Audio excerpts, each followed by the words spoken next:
बच्चों, स्वागत है आपका हमारे YouTube चैनल पे। मैं हूँ गायत्री और आज जो टॉपिक हम कवर करने वाले हैं वो है ऑब्जेक्टिव्स ऑफ बिजनेस। अगर वीडियो पसंद आए तो लाइक और सब्सक्राइब ज़रूर कीजिएगा। Business objective are specific measurable actionable goal. ये स्पेसिफिक मेजरेबल एक्शनेबल गोल होते हैं, यानी कि हमें पता होता है कि किस डायरेक्शन में हमें काम करना है। ठीक है, ये कंपनी सेट करती है ताकि हम टाइम फ्रेम के अंदर, डिफाइंड टाइम फ्रेम के अंदर उनको अचीव कर सकें। अब इनमें क्या क्या आ जाते हैं? सबसे पहले है फाइनेंशियल टारगेट, जिसमें प्रॉफिटेबिलिटी और ग्रोथ आती है। फिर है ऑपरेशनल गोल, इसमें एफिशिएंसी और कस्टमर सेटिस्फेक्शन आती है। फिर है ह्यूमन रिसोर्स ऑब्जेक्टिव, इसमें हम अपने एम्प्लॉय की वेलबींग पे फोकस करते हैं। फिर है सोसाइटल एम, यहाँ पे हम सोसाइटी के बारे में क्या सोचते हैं अपना बिजनेस कंडक्ट करते हुए, वो चीज़ें हम कंसिडर करते हैं। अब इन सब चीज़ों को सेट करने के बाद, ऑब्जेक्टिव को सेट करने के बाद, ये क्लियर होने के बाद क्या हो जाता है कि बिजनेस के लिए सक्सेस इजी हो जाती है, क्योंकि उसे एक रोड मैप मिल जाता है, एक डायरेक्शन मिल जाती है।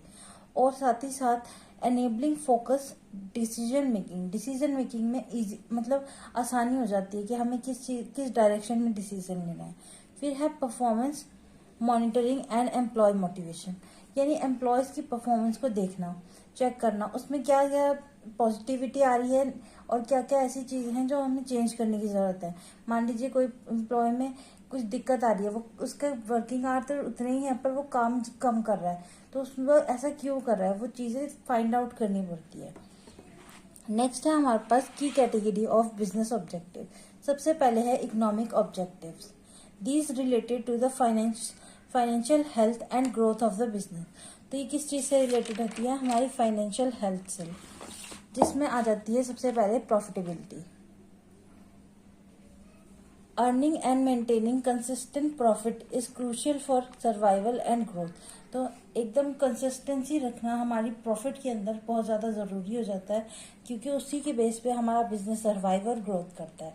नेक्स्ट है revenue growth, increasing sales and income to balance cost and achieve financial target. तो यहाँ पे मेन हमारे फोकस किस पे रहता है?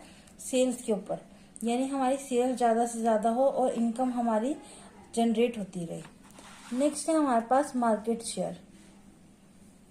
मार्केट शेयर की अगर हम बात करें, expanding the companies presence and influence in its specific market, यानी उसके मार्केट में क्या वैल्यू है, अभी करंटली मार्केट के अंदर हमारे शेयर की क्या वैल्यू चल रही है, ये आ जाता है।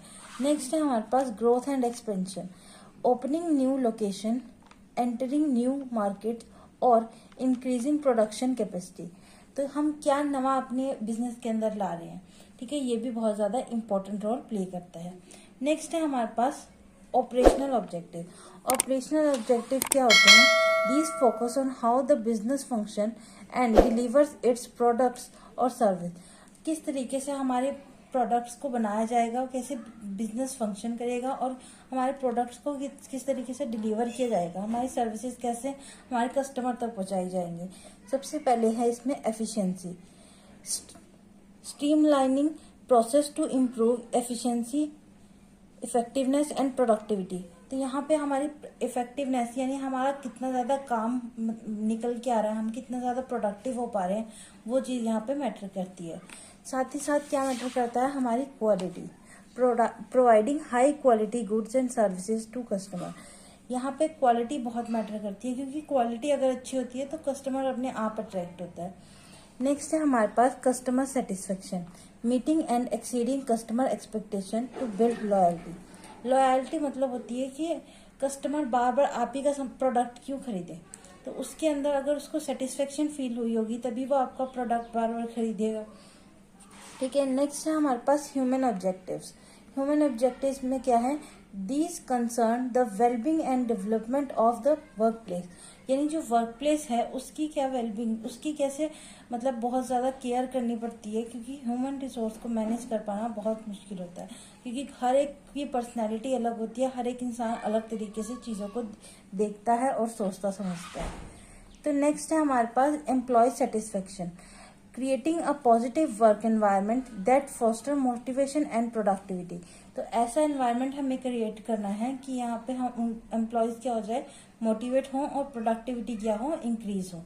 नेक्स्ट है हमारे पास employee development, providing opportunity for training and growth to enhance skill and career.